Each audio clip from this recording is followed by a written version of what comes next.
Good morning, everyone. Hi, everyone. This is Ashwati. Welcome to the NIMI online classes by DGT. Today in this video, you're going to learn some of the most important skills that everyone from the trade of carpentry, civil, architecture, and interior design should know. So let's get started. Carpentry. At the end of this topic, you will be able to define carpentry and its technical term, differentiate the materials used in carpentry, explain the types of joints used in wood framings, identify the tools of a carpenter.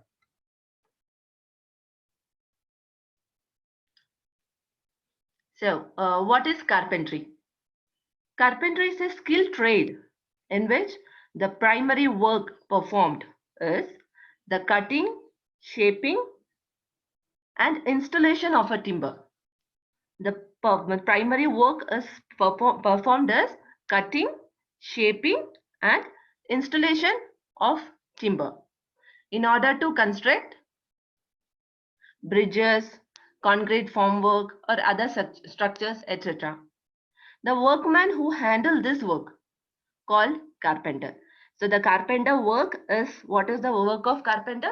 Cutting, shaping, and installation of a timber. And the person who handle the work is called carpenter. Clear? So let us learn some of the technical terms used in carpentry.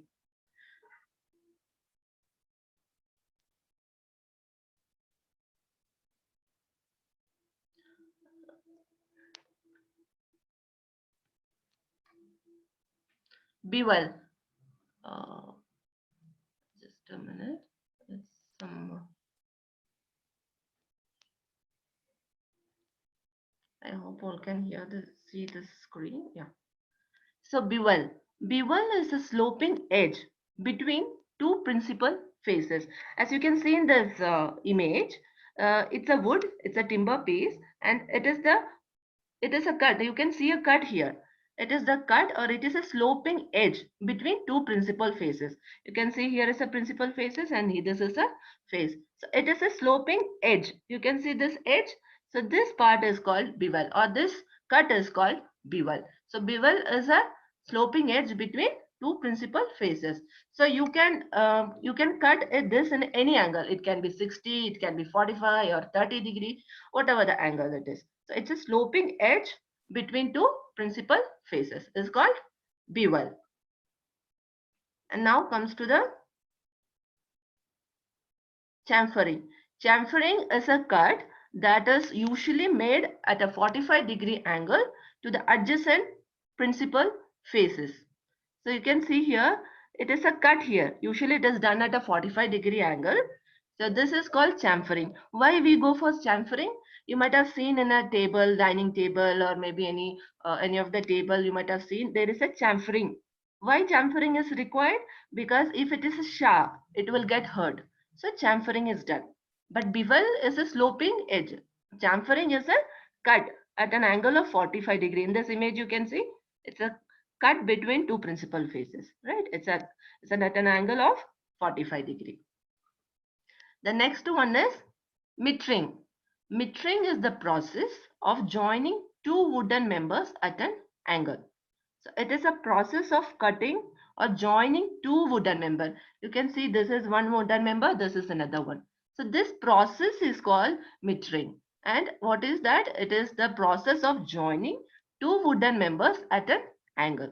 So it can be any angle. It can be 90 degree, 140 degree, whatever the angle is.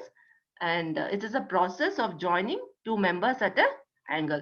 By using mitring, here you can see it is a hexagon is made. Right, here it is in a 90 degree. So it is the process of joining two wooden members at an angle is called mitring. In this image you can see a different type of cut. It's a wood and timber piece, and if you cut that as longitudinally, it is called rib cut, and if you cut it horizontally, it's called cross cut. And if you cut it in any angle, you can call it as mitred cut. And already we have discussed what is bevel cut. It is a sloping edge between two principal faces. So if you cut from here to till this end, you can call it as bevel edge. And if you cut it at a 45 degree at this edge, then it is called as chamfer, chamfering them. Next, plank. What is plank? All have seen this, right? We all have seen like this wooden pieces. So plank is a name given to a heavy, thick, wide wooden piece of timber. It is called plank. So it is a process. It is the name given to a heavy, thick, wide wooden piece of timber is called plank. So you can see it's a big piece of timber, a thick, heavy wooden piece. By using plank, you can see here the table is made for the bridge flooring and it is fixed with the screws. So you can use it here, you can use it. So all this wooden, heavy, thick wooden piece is called plank. So all of us have seen this kind of door. What is the name of this door? Which is batten, ledge and brace door, right? So this is a batten, ledge and brace door. And here we know that there is a wooden piece is used here for the support. And this wooden piece of wood or timber is called as batten. Batten is used, batten is a strip of wood. Normally you can see this, it's a strip of wood, means it's a narrow, you can see it is the name given to a narrow strip of wood. You can see in this image, but the plank, what we have learned before is a plank. Plank is a thicker one, it's a wooden, thicker, heavy piece of wood. But batten is a thin, narrow strip of wood. So this is called batten, and the batten we can use it sometime on the wall paneling and on the doors like this. So batten, ledge and brace door. So this you can see it is given to support this door. This is called batten. Batten is the name given to a narrow strip of wood normally nailed over a joints of wood.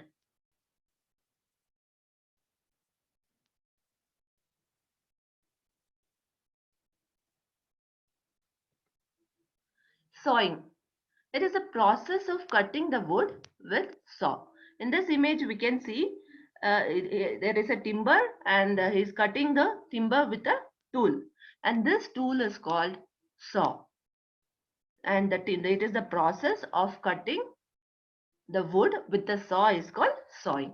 Okay, so you can see this tool. This saw. This tool is available in a different name based on the size or the cuttings. You can see the edges, rip saw, cross cut, panel saw. So there are different names are available for the saw. But the process of using this process of cutting the wood by using this saw is called sawing. It is the process of cutting the wood with saw. It's called sawing. Planing. It is a process of taking the shaving of wooden member. Okay, you can see in this image, one tool is there. This name of this tool is called plane. Now, what is this? What is the use of it? Most of the carpentry, in fact, all the carpentry work can be done only by using this. There are a lot more other tools, but this is the most important one. This is used to remove or to peel off the topmost layer of the wooden timber or whatever the wooden work you are doing. This tool is used to peel out the topmost layer of a timber. You can see what he's doing. He's just shaving off the wooden member, the topmost layer. He's shaving it so that it becomes smooth. The timber won't be very smooth like this. So by using this tool called plane, by using this plane tool, you will shave this timber so that the wooden pieces will be smooth. So it is the process of taking the shaving of wooden member is called planing. And the tool is used as plane. Shooting. It is the process of dressing the edge of the wooden piece to make them even. You can look at this image. So shooting is the process of dressing. See, suppose you can see this image. So you can see this wooden piece. It is straight and also he is holding one scale, right? It is to get 90-degree line. So you can mark it like this. In case if this is not straight, if this wooden piece is angle. If it is angle like this or it is a cross, how do we make it straight? So we need some equipment or we need some tool for it, right? So to make it straight, we use this shooting. We use this tool. How do we use it? First, we will mark it straight and keep it. You can see a table instrument here. On this, there is a stop. This is the stop. In this picture, you can see a stopping is there, stopper is there, and this is a board. On this board, you will keep this whatever the wooden pieces which you wanted to make it straight and smooth. So you can take this wooden member, keep it on this, hold it with one hand, take the tool and start shooting. So when you start shooting this, what happens? This becomes smooth and even. Okay, so shooting is the process of dressing the edge of the wooden piece to make them even, especially to make it straight. So once if you start moving this tool, automatically this angle become straight. So that is called shooting. Shooting is the process of dressing the edge of the wooden piece to make them even. Clear? Next, housing. Housing is the process of sinking the edge of one piece into another. So it is the process of sinking. That means you have a one member here, you have another member in this. So this process, the process of sinking one member into another, or it is the process of fixing one member into another by using this groove. You can see one groove is given here. By using this groove, it is the process of sinking one member into another. Is called housing. And it is not necessary that you have to cut it in the shape itself. You can see here dovetail. So all these are different joints which we'll learn later. So here it is the process of sinking one edge into another is called housing. Rebating. There is a little difference between housing and rebating. In housing, it is the process of sinking this one member into another. That means it will get fixed here, right? But in rebating, it is the process of cutting a rectangular groove along the edge of a member so as to enable the edge of another member to fit in the former. For example, we all have seen the doors and windows, and you have seen the door consists of frame and shutter, right? So when you close the door, it stops at a point. The shutter will stop at a point. At where it will stop, you will have a groove on the frame. One small rectangular cut is there on the frame. So when you close the door, it will shut there or it will stop there, right? That part, that rectangular part, the process of cutting that is called rebating. So rebate will not fix it. It will just stop it. Rebating will stop the shutter. But housing, it will fix it. So rebating is the process of cutting a rectangular groove along the edge of a member so as to enable the edge of another member to fit in the former. In this also you can see here rebating is done so that this member can stop it. Look at this image. So here is a rectangular cut is given so that this member will stop it. So this process is called rebating. Scribbing. Scribbing is very important and it's very useful one. You can see a tool. He is having a tool, and this tool you can, by using this tool, we can do scribbing. Now let us see what is scribbing. Suppose you wanted to fix this. Some board he is having with him, and you wanted to fix this board on this wall. But what is the problem? There is a pipe connection here. Here there is a big pipe and there's a small pipe here. So we can't fix this board on this. What we do? We'll cut it in the shape. Right? We'll cut it in the shape and we'll fix it. So that process is called scribbing. But this one is very simple one. But what in case of such kind of design? If you have this kind of design, what we will do it? We can't draw it exactly, right? So for that we go for such kind of tool. Using this tool, what carpenter does, you can see in this tool one end is having a sharp edge and the other end it is a pencil is there. So by using this tool, they'll start drawing on this. You will start drawing on this, so that automatically when you draw here, you can get the design here. When you draw it on this part, with the other end, this design will come on this using a pencil. So once after we get the design, we can cut at this edges. You can cut this edges so that we will get it here. Look at here. After drawing, we can cut it, and after cutting, you can fix it easily like this without any disturbance or without any problem. We can get the proper shape and we can fix it neatly.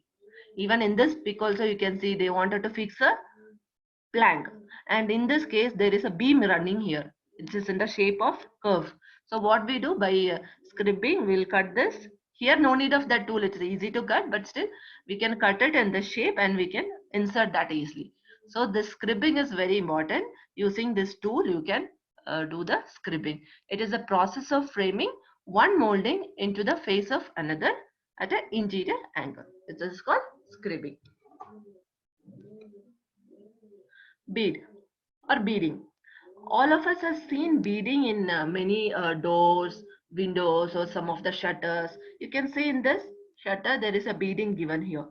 Sometimes it used for the decoration, but mostly it is given to fix the glass. You can see a glass here, how they have fixed the glass by using a wooden member, one wooden piece here, right at this side, and that's both the side there are beading is given. This wooden member is called beading. So this wooden beading is used here to support this glass. Okay, so these two are the beadings. These are which is used to fix the glass. So how do you fix the beading? See here with the hammer they have nailed it, and you can see the beading in this beading which is inside the frame. You can see in between glasses there. So this is very important. How to fix a glass in a door or window? How to fix? By using a beading. You will also have a small cut here in this thing, and you will insert this glass inside this groove, and with both the side you will fix the beading so that the glass on the window or door will be very strong. And also sometime you can use for the decorative purpose, and this shutter it is used like a decoration, also sometime to fix the panel. Okay, so beading is it is a rounded or semicircular molding provided on the edge of a surface. That's called beading. Lipping.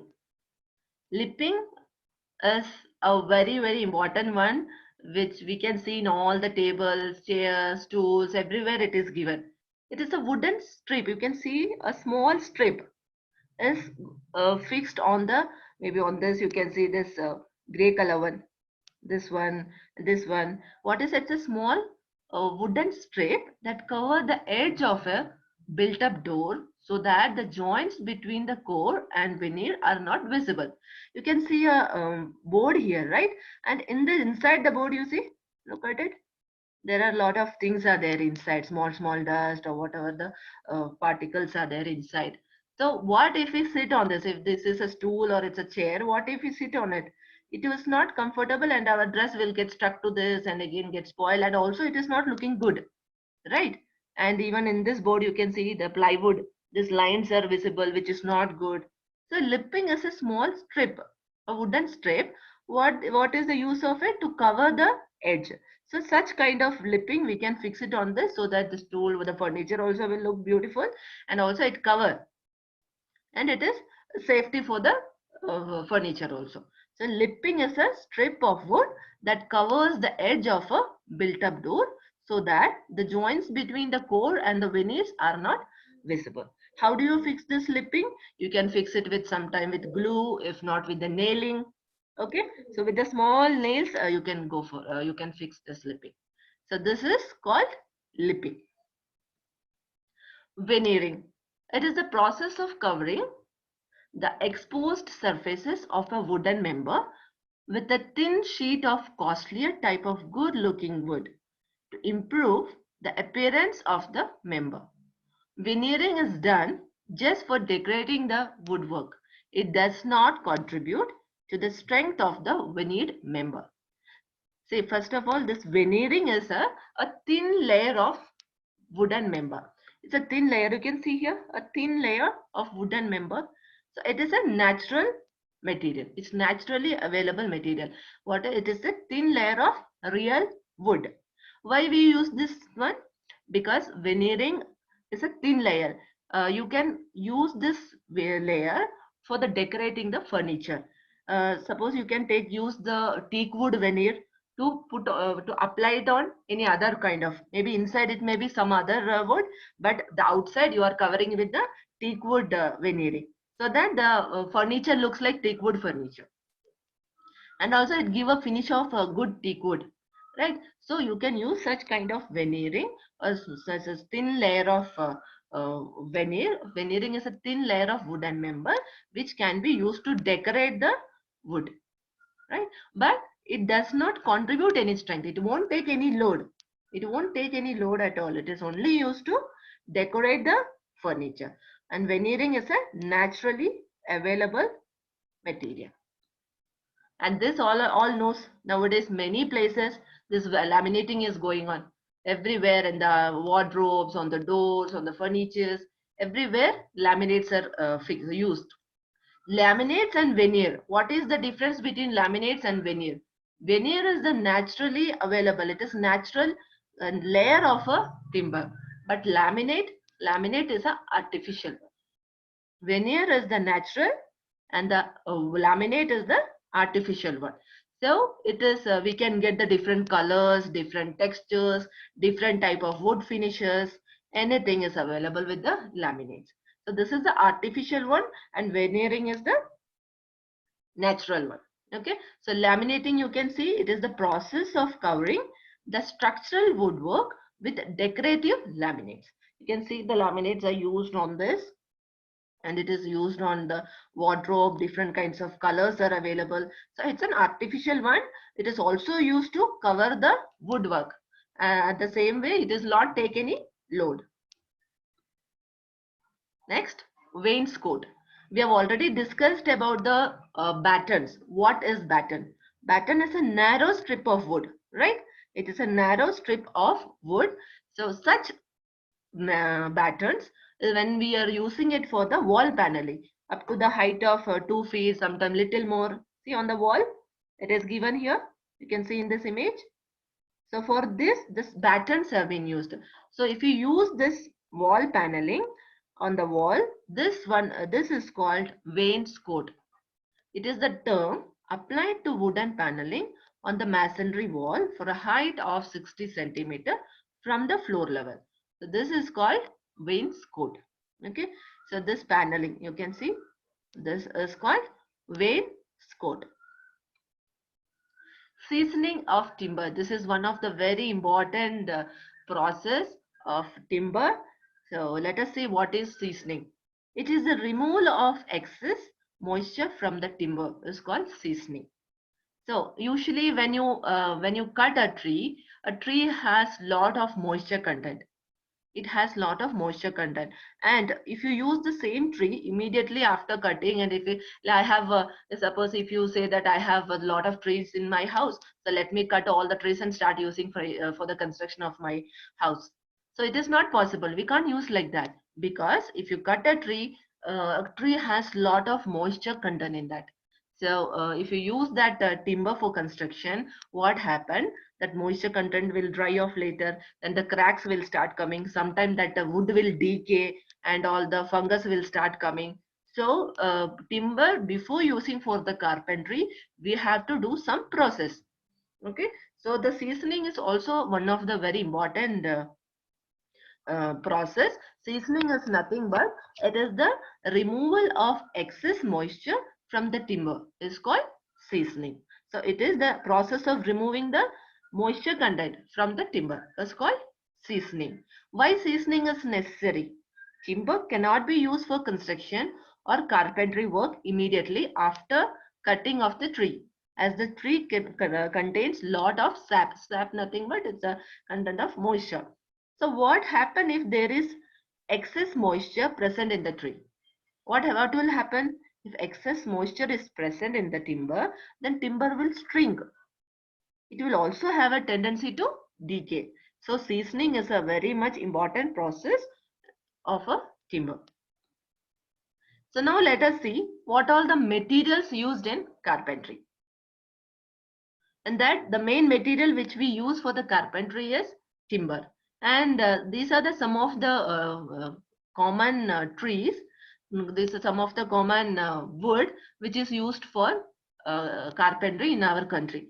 Teak wood, shisham wood, sal wood, rose wood, pine wood, jackfruit, satin wood, mahogany wood. So these are the very commonly used timber in our country.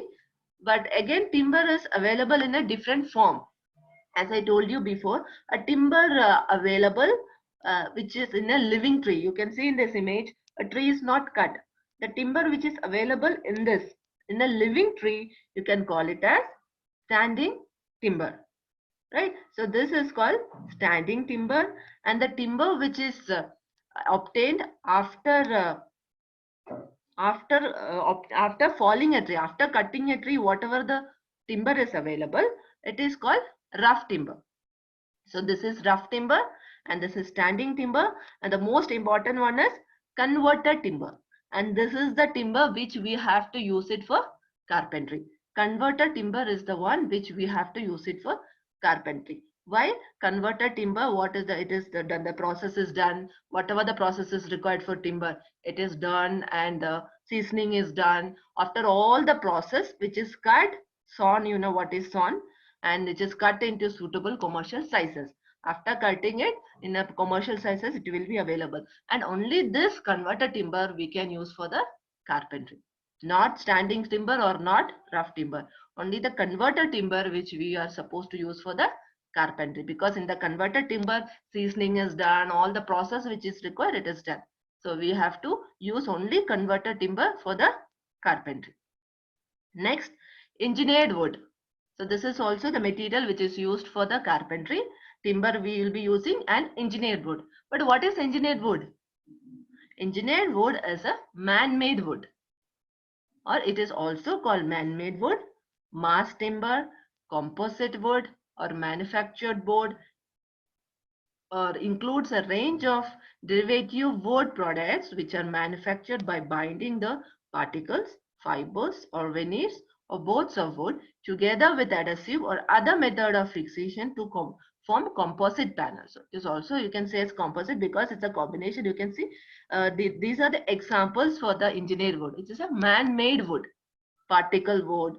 It is the, you can see the dust, see, timber dust, and with lot of other process they make this particle wood. And plywood, you can see lot of layer of timbers together compressed, and different processes used to make this plywood. And you can see this is also one which engineered wood, which is called MDF, medium density fiber. So these are some of the examples for engineered wood. Okay, so now let us see what are the other materials used for carpentry. So the main material is timber and engineered wood, and these are the other materials which is used for the carpentry. Auxiliary materials, which is nails, screws, adhesives, paints, varnishes, etc. So nails we know, we all have seen the nails to have we'll hammer it and fix it. Screws, adhesive is, you can see here, it's a kind of glue to fix some of the small you can see here, they put the glue, and with some of the joints they fix the furniture. So glue is used, which is called adhesive. And the painting, we also color the furniture, right? So whatever the paints is also used. And varnishes is used to cover or to protect the timber. Okay, so the varnish. So these are the other materials which we use for the carpentry. So what are the materials? Main material timber and engineered wood, and the auxiliary materials are nails, screws, adhesive, paints, varnishes, etc. Okay, so these are the materials used in carpentry. Now let us see the important one, the most important one, carpentry joints. What are the joints we use in the carpentry? Why we have to use the joints? Because see, just with the gum and just with adhesive, we cannot fix the furniture because it won't be strong. If the quality of the gum is not good, the furniture will break. So we have to go for some of the joints. Let us see different kinds of joints which is used for the carpentry. And yeah, so let us see what is joints. Joinery or the making of wooden joint is one of the principal function of the carpenter. The main duty of the carpenter is that the joinery, to making different joints. By using the joints, you can make the furniture or anything can be more, give the more strength. Joinery is a part of woodworking that involves joining together a pieces of timber to produce more complex items. Some wooden joints employ fasteners, bindings, or adhesives, while other use only wooden elements. Okay. Now let us see what are the various types of joints which is used in the carpentry. So these joints are classified into mainly 6 joints. So these are the main classification of the joints. In that, again, each one of them is classified again. So the first one you can see the lengthening, spliced or longitudinal joints, and the second one bearing joints, framing joints, angular corner joints, oblique shoulder joints, widening or side joints. So let us see all this in detail. Done. So the first one, lengthening, slide or longitudinal joints. With the name itself, we can make out lengthening. That means this joint is used to lengthen the joint, to lengthen the timber, or to increase the length of a timber. Right. You can see an example in this picture, but this is not a timber, but we all have seen the railway track. So we cannot get such a big iron piece or whatever the metal which is used for the railway track. We cannot get such a kilometer length pieces. So obviously we have to join it, right? One piece, again another piece, you see there is a plate is used here and join these two pieces. So like this, we have to join the timber. You can see the timber pieces, 2 timber pieces are joined with the screws. You can see this is again another method. So this is a joint which is used to increase the length of a timber. And again in this longitudinal, based on the different style, you can see here screws are used, again this type of plates are used. Based on that based on the different type, again it is divided into lapping joint, fishing joint, scarfing joint, tabling joint. Okay, so it is divided into so many types like this. Next, bearing joint. Bearing joint is one of the most important joint, because this is the one which will take load. Bearing joints are employed to give sufficient strength at the junction. You can see for the furniture, for the chairs, the chair leg, and you can use this kind of joint, and this will go inside, and like that you can join. So this kinds of joints will take lot of load. That's why it is called bearing joints. You see this is also one more example. This one member and this is another member. You can fix it like this. So this will take the load. The bearing joints are the joint employed to give sufficient strength at the junction. And these are the different types of joints: notching, gouge, halving joints, house joints. Like that, lot of different types of joints are there. And bearing is the most important one. Lot of joints are there in this: tusk tenon joint, mortise and tenon joint.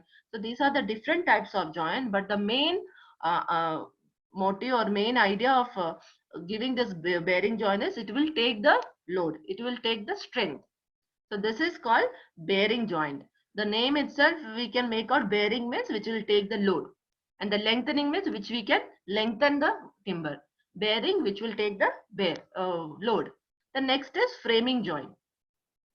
Framing joint also little similar to the bearing joint, but this is little difference that the cutting method of cutting and groove tongues in the members little bit difference is there. So this kind of joints it is used in the fixing of frame, doors, partition walls, etc., etc. So you can see we all know what is tile, what is a lock rail, what is bottom rail, what is top rail, right, in a door. So this you can see it is a style in a door, and this is the lock rail, how to fix that lock rail, how to fix the top rail, how to fix the bottom rail. So these are the joints which we use it to fix the all this member. So this kind of joints are called framing joints. The next one is angle or corner joints. You can see in this image, it is like a mitred, which we have already discussed, right? So that kind of joints, you can see here, see these, when two members are to be framed so as to form a corner or angular edge, angle or corner joint is used. For example, you can see our photo frames. Photo frames has a angle, right? When how do you fix the photo frames? You have a four members and you will join by doing like this or like this. Any of the joints we can use. And architraves. Architrave is used to decorate the door. You can see it's just like a beading which is given throughout the door to decorate it. So for architrave also we go for this join. And sometimes picture rails we fix it on our room, on picture rails, and on that we can hang our photos. So for that picture rails in the corner we can go for angular corner joints. So these are the joints which we can use for all this purpose. And again, this is also divided into all these rebated but and metered and but, like different types are there, depends on the different cuts. So this is called angle or corner joints. Next is oblique shoulder joints. So here with the name again we can make out oblique means which is slant, which is cross, or which is in an angle, right? So this kind of joints are used in the timber truss construction. You can see on the slope, you can see a slope roof. And in this, to fix this, beam, you can see how it is fixed it with a cut here, right? A cut is given, and again it is fixed on this. So for the timber truss construction, you can go for oblique shoulder joints, and that this kind of joint, on whatever the joint it is used in this image, is called bird's mouth. So that is this oblique shoulder joint also divided into so many: bridle, mitre, dovetail, bird's mouth joint, oblique tenon joint. These are the types. In this, you can see the bird's mouth joint. So this is bird's mouth, and in this image, you can see this member will go inside and fix it with a screw. So this is called oblique tenon joint. So in this oblique shoulder joint, these two are very commonly used and very important one. So this is bird's mouth and the oblique tenon joints. So oblique shoulder joint is usually used in the timber truss construction. Next, the widening or side joints. Widening or side joints, between it is used in between two wooden members placed side by side, is termed as widening or side joints. See, this is used usually for the flooring or paneling. Look at this flooring tiles or whatever the wood. Just we cannot keep this panel on the floor. What will happen? It will come out. So there should be some joint in between, right? If there is no joint here, what will happen? We can just go and remove anytime, which is not durable. So there should be some joint in between. So the joints which we use for fixing the flooring or paneling is called widening or side joints. Again, with the name, it is very easy for us to understand. Side joints, right? Widening or side means it is used to widen the wooden member. How it is widened? See, one button, again, whatever the panel it is used, again another one, like that. By using some kind of joint, it is used. So the two wooden members are placed side by side is termed as widening or side joints. Okay, again, this widening joints are classified into so many style or different bat or plain joints, tongued and groove joints, again rebate joints, butterfly joints. Lot of joints are there. So these are the main categories what we have learned. So what are the categories? Well, how it is classified? The first one, the length one. Length one is used to lengthen the timber. Bearing joint is used to take the load. Mortise and tenon to bearing joints will take the load. So again, under all this category, again so many types are there. But these are the main classification of joints. Lengthening to increase the length. Bearing will take the load. Framing you can use for the door framing or window framing. Okay, angular corner you can use for the corner joints like photo frames or the skirting boards, like that. And oblique shoulder is used for the sloping edges, especially for the roof truss. Okay, and widening is used to fix the wooden by side. So it's called widening joints. It is, so these are the main important joints which everybody must know about in carpentry. So these are the types of joints. Now let us see what are the tools used in the carpentry. So till now what all we have learned? We have learned what is carpentry, what type of wood we should use it. Now what are the tools we have to use for the carpentry? Okay. Okay. So fastening. Fastening which are commonly used in framing timber works are nails, screws, bolts, and dogs. So let us see, nails we know. You can see in this image different types of nails are there, bigger nails, smaller nails, the common nails, flooring nails, different types of nails which we know that what is nails, and the screws also, different types of screws, round headed screw, nail cut, different types of screws there. Bolt, you know, you can see the bolt here, different types of bolt, round headed bolt, machine bolt, like the different types of bolt. Now let us see what is dog. Look at this. This is called dog. What is dog in carpentry? So dog is a tool. It is a part of a tool. Hold another object in place by clamping it. Right? Dog is a tool or a part of a tool. Hold another object in place by clamping it. You see, two wooden planks are there. Here, this is one plank and this is another plank. Now, how it is joined? By using this dog. So this is the tool called dog. By using this dog, you can just fix this. Now you will hammer it with the hammer. So this will go inside. So that what will happen? This two wooden member will be fixed. Even here by using different kind of metered, you can say different pieces of timber. They've used this and made a hexagon here. And how it is fixed? By using a dog. You can see the dog here.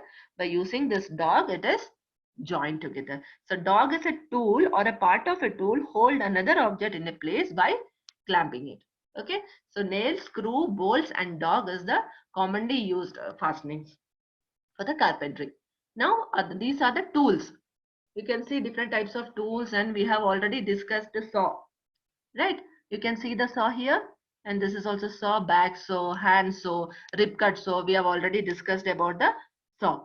Smoothing is plane also we know what is planing. It is used to smoothen the wooden surface, or it is used to shave the timber, right? And the tool is called plane and the process is called planing. Okay, so this we know. And this also we saw in the image, that square, t-square. This one is used to draw to get the straight line, like how we use the t-scale. T-scale we use to get the proper lines, horizontal lines and all, right? Horizontal and vertical line for the set square and all. So in the same way you can use this tri-square. It will be like this. So by keeping this, by using this, we can get a 90 degree. And we saw this in that image also before. So this is tri-square. So this we have discussed, this we have discussed, and this one also we know. And hammer we know which it is used for hitting, and the screwdriver also we know to screw the screws, and the pliers, cutting pliers we know to hold or tighten or to remove the nails, we use this. And measuring tape also we know. So what are other tools? Let us see in detail. Okay. So in this image you can see rasp. You can see the rasp. This is the rasp here. So this is the rasp. This rasp is used to smoothen the wooden surface. You see, it's an edge here, right? Either we can do the chamfering here. Chamfering, you remember, right? Cutting at an angle of 45 degree. Either so that it won't get hurt. If not, go for the rasp. Look at this. By using this rasp tool, you can smoothen here. So rasp is a woodworking tool used for shaping wood. Fine. And this one t-square, the same. How to get a straight line, we can go for this square. So square refers to the tool's primary use of the measuring the accuracy of a right angle, 90 degree angle. So this is the tool which is used to get a 90 degree angle. It is called square. And this one is called metered box. See, metered box, again I'll just go for the previous picture. In this is the meter box. In this image you can see there are some slots, right? This slot is straight, this slot is angle, again this is straight. So different angles are there here. So this angle is there, this you can see here also there are different slots. So this is a box and you can see the slot here. So what you do, you have a saw. Saw is used to cut the wood. Okay, so you will insert the saw in this. If you want 45 degree, you can go for the 45 degree slot. You'll insert here also in this. So in between, you will keep your timber. You can see this timber you will keep inside this box, and through this one you will just keep moving the, you will start cutting the timber. So what will happen, whatever the angle is there in the metered box, automatically the timber also will be cut in the angle of 45 degree. The same way, if you want straight, you have to keep your timber inside this box and start cutting.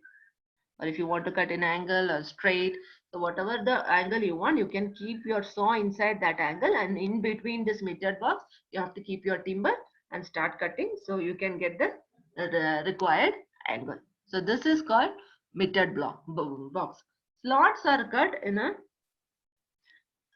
the walls of a metered box at the precise angle at which the cut is to be made. Okay, the next one is chisel. Chisel is a tool in which blade on its end for carving or cutting a timber. You can see the tool, how it looks. It is very sharp at the end. So what you can use, you can use it for carving, or you can cut it. You can mark it and see. You can keep it on that marker line and keep it on that and hit with a hammer so that you can cut that edge. So it is used for cutting or carving. So that is called chisel tool.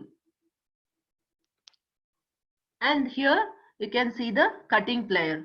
So here is the cutting plier which we can use sometime to hold the nails or remove the nails, right? So we know this already. Now let us see the important one, level. So this is an instrument which is used to check the level. See, if you want to check whether it is straight, or whether if you want to fix some of the door frames and you want to check it here it is straight, you can just keep it on that and see. You can see a green liquid inside, and there are two lines here, right, and a bubble inside. So if it is straight, it will looks like this. If it is not straight, what happened, this bubble will come this side or this side. Okay, so that's how we check the level. So where with any level, if you want to check whether there is a plane or it is a slope, you can find out with this thing. So in this is the tool, or this is a equipment which is used to check the level, and in this you can see it is a horizontal one to check the horizontal level, also vertical one we can check, and also angle one we can check. So this is the tool which is used to check the level. Okay, and one is awl. Awl is used to make an impression on the tip of a workpiece. You see, you can see a awl and a sharp edge. It will be a sharp edge. By using hammer, you can hit on the timber to mark an impression. Like if you want to fix a nail in some point, so with this awl you can just mark an impression, and on that you can start fixing the nail. So it is a tool which is used to make an impression on the wooden piece. Okay, and next one is gimlet. So gimlet is a tool which is used to drill a small hole. See, he is holding it with one hand and just making a drill. They're making a hole. Look at it. These are the different types of gimlet. You can hold it easily, and you can make a hole in a small holes in a timber. So this is gimlet and awl. Usually people get confused with these two. So awl is used to make an impression on the timber, and this one is used to make a small hole manually. Okay, gimlet is used manually, and but this one is a tool. This one is also a tool which is used to make a hole like gimlet. But gimlet is a small one, but this one is called brace and bits. This is called brace and bit. You can see this is a brace, and these are the different types of bits. So whichever the size you want, you can fix these bits to the brace, and you can keep it on the timber, hold it tightly, and press it from the top. And with this hand you can just keep rotating. When you keep rotating, what will happen, it will go inside and you can create a hole on the timber. So brace and bits is a hand tool used with to drill holes in wood. Pressure is applied to the top and the tool is rotated. So this brace and bit is a hand tool which is used to drill a hole in wood. You can see he has already done it in this picture. So whatever that style you want, you can use this bit. So this is called bits, and this tool is called brace. So it is brace and bit tool. Okay, and this is the last one. The tool which is used is called punch. We all know what is punch, to give a strong hit, right? The same way, punch is a tool which is used to hit the nails. Okay, in this image you can see the nails are popping out like this, and we cannot sit on this. Our dress will get stuck or so, right? So it is not looking good also. So you can see a tool called punch. Look at this end, it is flat. It's a flat end. So by using such kind of punch, what we do, keep whatever the size of the nail, you have to select the punch, same size of the punch, keep it on it and hit with a hammer. When you hit with a hammer, what will happen? It will go inside like this. It will be flushed with the timber. Right. So here by using punch tool, we can flush the nails inside the timber. So this tool is called punch. You can see the this is also one type of punch. Different designs are available, but the main idea of using punch is to flush the nails. So these are the tools which are commonly used for the carpentry. So I hope you have understood about the carpentry, and yeah, thanks for watching and see you all for the next class. Thank you.